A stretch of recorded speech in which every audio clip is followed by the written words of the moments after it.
مسکان به دا غل خو به پیژنې د عمران خان د یارې تښتېدلو په لندن کې اوس راغلی دی پاکستان کې وزیر خزانه دی د ډالر ریټ نه چرته کې لاړ او نن یې پټرول او ډیزل 35 روپۍ ګران کړل.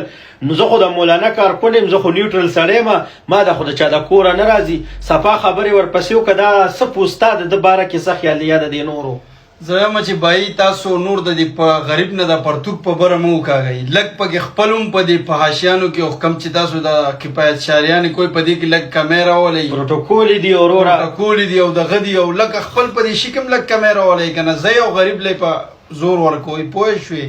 د غریبانو د ګریوان نه نور لاس وباسئ، د خدای او د رسول خاطرو کې او د ایمب غلامۍ نورې پرېږدئ پوه شولې. او د پاکستان عوام سره ځان یو کې هغوی ته دقسې ووایئ د ډالر نه بایکاټ پکار دی. لکه څنګه چې ترک انقلاب راغی، د ترک نن سبا ولې مخ په وړاندې روان دی؟ هغو د ډالر نه بایکاټ کړو، ایمب تېر څه په مخ ورېښتلي. خو زمونږ خو تاسو ټول چې څومره م یې چې څومره م سیکولر او لیبرل تاسو وزیر اعظمان یا وزیران یې ټول چې دی نو د هغو غلامان د هغو سپول امبولو والا یې د غریب عوام نه چمړه ولاړه کړله. تاسو د هغې په ایجنډو راغلی خلک یې، نو تاسو به دلته کې مونږ ته څه ووایئ چېرې دا ډالر وله په مخ ورولې.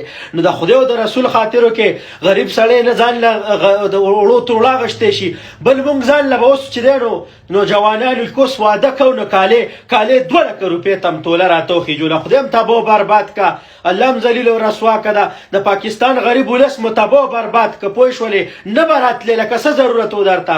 او که ته وایې چې یاره ستاسو دپاره هم څه قانون پاس کړي نو هغه قانون ستا دپاره هم پاس شو. ته غل سړی وې، تښتېدلی وې د عمران خان د یارې نه په یورپ کې پروت وې، اوس چې دی نو اوس راغلی راته ډایرکټ وزیر خزانه ولګېدلې. د خدای او د رسول خاطر وکړو دې جولې ته وګورې، جولې لاندې دې جیلې ته وګوره چې بس ته نور د غریبانانو باندې رحم وکړه.